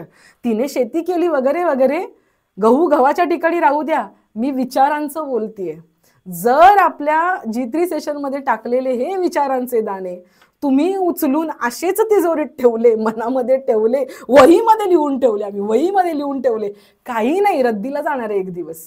आणि आपण गेल्यावरती तर ते रद्दीला पण नाही, डायरेक्ट बाळाचे सुशी पुसायला पण जातील, काही सांगता येत नाही ते. पण जर ते विचार आपण असे इतरत्र स्प्रेड करत राहिलो, जसं मी मागे बोललेली, तुम्ही बालसंस्कार शिबिर घ्या, एखाद्या आठवड्यामध्ये तिथल्या मुलांना जमा करा, 1 दिवस आठवड्यातून करा. डोंट वरी अबाउट द वक्तृत्व वगैरे काही नसतं, शब्दांना महत्व असतं. आईकडे वक्तृत्व असतं का मुलाला समजावण्यासाठी? नाही ना, तरी ती मुलाला घडवतेच. तसं वक्तृत्व काहीही असू द्या, पाठांतर काहीही असू द्या, निर्मळ भावाने हे विचार पसरवण्याचा प्रयत्न करा. जे आपल्याला जे आपणासी ठावे ते इतरांशी द्यावे आणि शहाणे करून सोडावे सकळ जना. आपल्याला जे काही, माझ्याकडे काही डिग्र्या आहेत का? मी काय इथे गीतेचं मोठं हे नाही, मी प्रकांड पंडित होऊन बसलेली आहे, नाही. माहिती आहे, आज माहिती आहे, उद्याचा श्वास माहिती नाही, माहिती आहे तोपर्यंत देऊन टाकावं. तोंड बोलते तोपर्यंत देऊन टाकावं, नाही तर करायला लागल्यावर ती कधी बोलायची मी? तोंड वाकडं पडलं, हे आलं, असं देवाच्या कृपेने ती वेळ येणारच नाही, तरी सुद्धा कधी बोलणार? जोपर्यंत वाचा आहे तोपर्यंत बोला, सडून देऊ नका विचार. अहो, हे धान्य तर उशिरा सडतं, काही दिवसांनंतर सडतं, विचार लगेच सडतात. इथून उठलात ना, टीव्हीची सिरियल बघायला गेली, विचार सडले, नाचले, संपला विषय. म्हणून विचार सडू नाही द्यायचे, योग्य ठिकाणी योग्य मातीमध्ये रोवायचे, मग त्याच्याकडून आपल्याला फळ मिळत असतं. इतकी साधी, सुंदर पण मोठं तत्वज्ञान शिकवणारी ही गोष्ट, असं मी म्हणते. आणि तुम्हाला कोणाला काही बोलायचं असेल तर मी प्लॅटफॉर्म ओपन करते, तुम्ही बोलू शकता, अनम्यूट करा आणि बोला.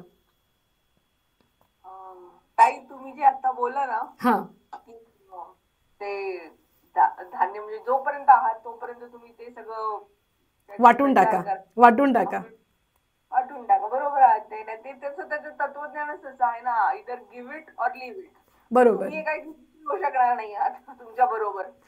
तुम्हाला देवाने option दिले. तुम्ही जाताना देऊन तरी जावा, नाही तर मग ते सोडून तरी जावा. बरोबर, अगदी. घेऊ शकत नाही. तुमचं ज्ञान असू दे, पैसा असू दे, प्रॉपर्टी, तिन्ही गोष्टी इथेच राहतात. तिन्ही गोष्टी इथेच राहतात आणि आपण मेल्यावर कोणी नाही बघितलं तर वासच देतो, दुसरं काही नाही. ते तर आहे. बोला. आहे तोपर्यंत हा, त्याचं आहे पुण्य तोपर्यंत. त्याचं येस. पुण्य तरी भेटेल. पुण्य मिळो न मिळो, आनंद किती मिळतोय. मला काय पुण्य मिळतोय, घंटा काय मिळतंय, डोंबल काही पुण्य बिन्य, कसलं पुण्य कसलं काय, हा आनंद मिळतोय तो किती मोठा आहे. हे बोलण्यासाठी गेले काही दिवस माझ्या डोक्यामध्ये श्लोक असे घोळत असतात. जर श्लोक नाही घोळले तर काहीतरी फालतू गोष्ट घोळेल, म्हणून फालतू गोष्ट घोळू नये म्हणून चांगली गोष्ट आधी डोक्यात भरून ठेवायची. हेच पुण्य आहे. स्वर्ग इथेच आहे आणि नरकही इथेच आहे. येस, अजून कोणाला काही बोलायचं आहे? हा, बोला उज्ज्वला ताई. तुम्ही म्हणालात की आपण शिंकलो तरी त्याचा इफेक्ट होतो. तसा एक मूवी बघितलेली बघा, बटरफ्लाय इफेक्ट म्हणून. बटरफ्लाय इफेक्ट आहे ना कॉन्सेप्ट असं? हा हा हा, कॉन्सेप्ट आहे, पण मूवी पण आहे का? हो. अच्छा, मला मूवी आहे ते माहिती नव्हतं, मी चेक करेन. मूवी आहे पण छान आहे. हा का, मी पण बघेन बघेन बघेन मी. इफेक्ट म्हणजे कसं एक छोट्याशा गोष्टीचा पण किती बदलू शकते, पूर्ण जग पण बदलू शकते, एवढा इफेक्ट असतो.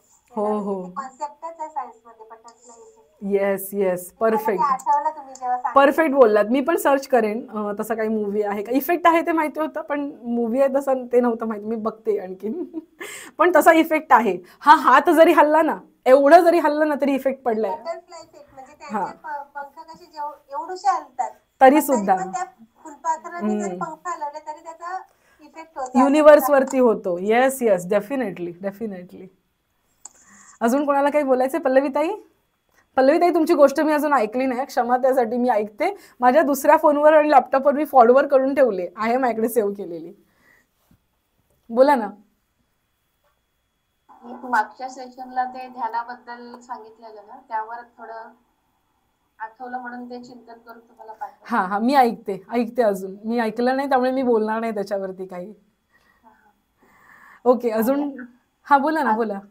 प्रमाणे सेशन तर एकदम नेहमीच छान होतं ते. म्हणजे एक एक पायरी आपण असं पुढे जात जातोय. म्हणजे पर्सनॅलिटी डेव्हलपमेंटचा कसा क्लास असतो ते तर ठीक आहे, पण हे अगदी म्हणजे भगवंतच आपली पर्सनॅलिटी आपल्याला हो, भगवंत आपल्याला हेल्प करतो आणि तुम्हा सर्वांची इच्छा असते म्हणून श्रोता नेहमी वक्त्याला बोलतं करत असतो, म्हणून श्रोत्याला जास्त महत्व आहे. त्या निमित्ताने ते होतं. तुम्हा सर्वांचं पुण्य आहे म्हणून ते मिळते, असं म्हणायला हरकत नाही. पण तुम्ही आम्हाला बांधून ठेवलंय, म्हणजे ती ओढ असते की नाही बुधवारी यायचंय, बसायचंय. काही नाही, मी नसती तर दुसरं कोणी वेगळं असतं. तुमचं पुण्य इतकं मोठं आहे की दुसऱ्या कुठल्या तरी माध्यमातून तुम्हाला ते मिळालं असतं. आपली वेवलेंथ मॅच झाली आहे आणि आपलं प्रेम जुळलंय. बघा ना, आपण रोज फक्त व्हर्च्युअली भेटतो तरी आपल्याला एकमेकांची नावं लक्षात राहतात. ओढ किती वाटते, किती छान वाटतं ना आपल्याला. आणि बघू, मागे पुढे शक्य झालं तर आपण आपलं गेट टुगेदर पण ठेवू. आपण त्याच्यामधून असं भेटू एकमेकांना आणि त्यावेळेस मग आपण छान भजन करू आणि असं म्हणतात ना, लाईव्ह सेशन आपण त्यावेळेस करू. माझी पण इच्छा आहे. बघूया, जशी भगवंताची इच्छा आहे, माऊलींची इच्छा आहे, तसं होईल. अजून कोणाला काही बोलायचं आहे?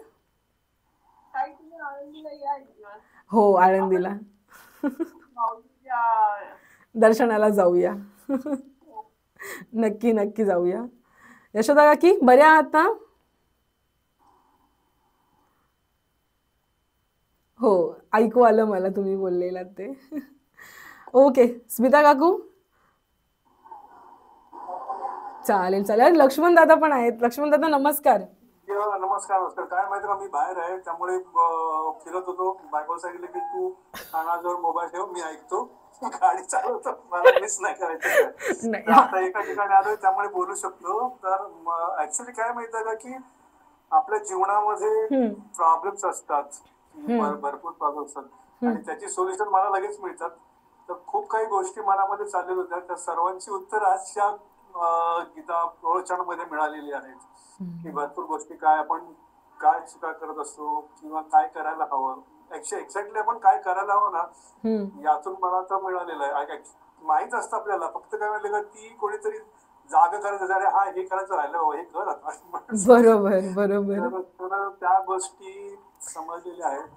आणि नाही. का म्हणजे आपण म्हणतो की नाही, भौतिक याच्यामध्ये आपण एवढे गुरफटलेले जातो की नाही, आता जे तुम्ही उदाहरण दिलं की नाही, तर त्यामुळे आपण त्या भौतिकामध्ये एवढे गुंतत जातो की खरं आपण कशासाठी आलोय आणि काय करत होतो हेच ते कळत नाही. विसरून जातो. आणि जे सांगितलं तुम्ही की म्हणजे साधू संतांना सुद्धा एखादा मोह निर्माण झाला की त्यांना समजतं अरे समाधी वगैरे हे सर्व विसरून त्या मोहाच्या मागे जातात.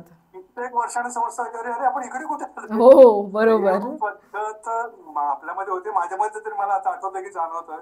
आणि त्याचे प्रयत्न चालू आहेत की काय कसं करायचं, कारण मी सर्व गोष्टी मी अनुभवलेल्या आहेत. आणि त्या म्हणजे कुठला तरी मोह झाला असेल, काय झालं असेल, त्याच्यातून तो गेला नंतर तो परत मार्गावरती येणं एवढं सोपं नसतं. बरोबर कारण ते सीडीवर असतो ना, 99 पर्यंत गेलो असतो, नंतर परत 4 वर्ष आल्यानंतर बरोबर. आपण 4 वर्ष हेच लक्षात यायला कित्येक वर्ष कितीतरी लागतात. वेळ लागतो. बरोबर. मार्ग भटकलो हे सुद्धा कळायला वेळ लागतो. बरोबर आहे. हा, तो कारण आपण आपल्याला आहे ना नॉर्मल विचार असतात आणि ते विचार कधी बदलतात, कसे बदलतात हे सुद्धा लक्षात येत नाही. आणि आपण ते त्याच्यामध्ये गुरफटत जातो. जसं उदाहरण दिलं फुलपाखरांचं, तसं बरोबर आपण गुरफटत जातो, त्याच्यातून बाहेरच पडता येत नाही. बरोबर म्हणजे बरोबर. म्हणजे तो भुंगा असतो, तो सर्वांना पकडतो, पण कमळाच्या फुलामध्ये जाऊन बसतो आणि त्याला बाहेर मृत्यू होतो त्याचा. बरोबर. तशी तिथेच आपली स्थिती मृत्यू झाली होतो. असेल, कसं बाहेर पडायचं हे समजत नसतं. बरोबर आणि ती अशी एखादी गोष्ट आली की अरे हा हे तर हेच आहे, आपण करत होतो हे, बरोबर. परत चालू करा. तर अच्छा, लर्निंग पॉइंट ऑफ माझ्यासाठी एवढा की समजलं की मला नक्की काय करायला पाहिजे. खूप छान लक्ष्मण दादा, हेच अध्यात्म आहे. आणि करत सुद्धा होतो, म्हणजे नवीन काही नाही करत सुद्धा होतो, फक्त ते मध्ये गायब झालेलं. आणि आता मग दुसरे नको ते विचार हे ते अननेसेसरी. आता तुम्ही शेवटी बोला की नाही, किंवा संतांचे विचारच मनामध्ये किंवा संतांचे श्लोकच मनामध्ये ठेवले ना, तर ते बाकीचे विचार ऑटोमॅटिकली डिलीट होऊन जातात. संत म्हणतात की अरे तू तुझं मन मोकळं आहे ना, नामस्मरण घे, बरोबर काही करू नकोस. बरोबर हे करणं, समजणं आणि करणं याच्यामध्ये खूप फरक पडतो. बरोबर. तो जाणून बुजून आपल्याला त्याच्यावरती परत करावं लागेल की नाही हा विचार नाही, आपल्याला नामस्मरण करायचं ना, अरे हे कर. बरोबर बरोबर करणं खूप गरजेचं आहे. याच्यातून परत लक्षात आलं बस काय माहित होतं पण काय it's a reminder. It's a reminder असतं ते, आपण विसरतो. बरोबर बस झाली नाटकात या परत कुठे चालायचं. बरोबर. नाही लक्ष्मण दादा, तुमच्याकडून आम्ही हे शिकतोय की चला आपण भरकटू शकतो, आपण नाही भरकटलं पाहिजे, हे आम्ही तुमच्याकडून शिकतोय. असं होऊ शकतं पुढे जाऊन सुद्धा. हेच आपल्याला लक्षात येत नाही. बरोबर प्रॉब्लेम असतो. बरोबर. तुम्ही म्हणाला की मोह आहे, बाबा घरी चपाती मिळते, उत्सवमध्ये मला जाऊन जेवायचं आहे, आणि मी आता घरचं जेवायचं सोडलं, मी दररोज उत्सवमध्ये जाऊन जेवतोय. आणि जेव्हा शरीरावरती परिणाम होतो आणि डॉक्टर सांगतात अरे तुम्ही हे कुठे खाताय, तुम्ही घरचं खा. अरे घरचं कधी सोडलं, आम्हाला हे आठवणीत नाही. पुण्यासाठी आपण इकडे येतोय आणि ती जीभ एवढी आहे ना, ती जसे म्हणाला की नाही, आठवण झाली की बाहेर चपला येतात आणि आपण ऑटोमॅटिकली जातो. तुम्हाला सांगू का, आणि ह्याची तुम्हाला बिकटता सांगू का, म्हणजे सगळेच जण ऐका त्याचं. आपल्याला वाटतं की हा एक लाडू, आपल्याला वाटतं की ही एक लाडू, ही करंजी किंवा व्हॉट एव्हर इट इज, एखादा मटन चिकन याचा तुकडा, याने काय मोठा फरक पडणार आहे. काही वर्षानंतर ते शरीरात सतत टाकून टाकून टाकून डायबिटीज, ब्लड प्रेशर आणि खूप प्रकारचे रोग आणि आजार होतात. दिसताना कृती फार साधी दिसते आणि छोटी दिसते, त्याचा प्रभाव खूप मोठा असतो. दिसताना दिसतं की आम्ही संसारामध्ये एवढं छान जगतोय, अरे आम्हाला काय परमार्थाची गरज आहे, काय काय काय, पण हा भवरोग जेव्हा पूर्ण दाटून येतो ना, आणि मरतानाच बरोबर कोणी नसतं ना. आणि आता त्या माणसाला मरताना काय वाटलं असेल हो, ज्याचा मी तुम्हाला उल्लेख केला, 3 दिवस देह सडत होता, काय वाटलं असेल मरताना, कोणही जवळ नाहीये. म्हणून शुद्ध कर्म, स्वच्छ कर्म याचा साठा आपल्या बरोबर असेल ना, तर भगवंत त्या क्षणी कोणाच्या रूपाने हजर होईल ना, आपल्याला कळणारही नाही. ती युनिव्हर्स मध्ये ती पॉवर आपण देत असतो. जसं आता अर्चनाताई बोलल्या, पुण्य पुण्य पुण्य नसतं. जसं हात हलवला तरी युनिव्हर्सला सिग्नल जातोय ना, तसं आपण जेव्हा चांगली कर्म करतो ना, तो युनिव्हर्स मध्ये सिग्नल जात असतो. कर्म केला, अहो आपण साड्या दिल्या दिल्या दिल्या, त्या दिल्या अशाच नाही दिल्या, त्यांच्या कर्माला आपण जुडलो चांगल्या पद्धतीने, ते कर्म आपल्याकडे back, it will get bounce back होणार आहे ते आपल्याकडे चांगल्या पद्धतीने. खूप मोठी गोष्ट आहे, खूप मोठं तत्व आहे ते. 100% बरोबर आहे. सो धन्यवाद लक्ष्मण दादा, तुम्ही अटेंड केलं एवढ्या व्यस्त शेड्यूल मध्ये सुद्धा. धन्यवाद. मी अरे मला वाटलं आज मंगळवारच आहे आणि काय ऍक्च्युली काय हल्ली ना दिवस कोणते चालू माहित नाही मंगळवार आणि नंतर मी व्हॉट्सअपवरती शोधतोय की बघूया रे ग्रंथामध्ये काय आहे का. नाही बुधवारच आता आपण, मला वर्क फ्रॉम होम बुधवारी आहे म्हणून मी बुधवार घेतला, बाकीचं ऑफिसला जावं लागतं म्हणून. पण मी आज समजतात मंगळवार आहे म्हणजे अच्छा ओके आणि एक म्हणते नाही आपलं काय चुकतं आपण चेक करूया आणि मग चेक केलं समजलं की अरे आहे. गाडी रिपेअर होते त्याचं त्यांना काम करतोय मी ऐकायचं काम बरोबर. बंद करून मी ऐकत होतो. व्हेरी गुड धन्यवाद दादा. आणि मला असं वाटतंय की गुगल मीट पण आपल्याला चालू शकतो, आपण इथून पुढे गुगल मीटवरच करूया. सगळ्यांचे आभार. झालेली सेवा, थांबा जाऊ नका सगळ्यांनी, आपल्याला मागणं मागायचंय देवाकडे. झालेली सेवा भगवंताच्या चरणी अर्पण करूया. कोणाला काही बोलायचं असेल तर मला मेसेज करा. आणि सेवा मी इथेच थांबवते नाही म्हणणार, वाणीला विराम देते. बोला पुंडलिक वरदे हरी विठ्ठल श्री ज्ञानदेव तुकाराम पंढरीनाथ भगवान की जय. माऊली ज्ञानेश्वर महाराज की जय. जगद्गुरु तुकाराम महाराज की जय. सब संतन की जय. गोपाल कृष्ण भगवान की जय. आकल्प आयुष्य भावे तया कुळा माझिया सकळा हरीच्या दासा कल्पनेची बाधा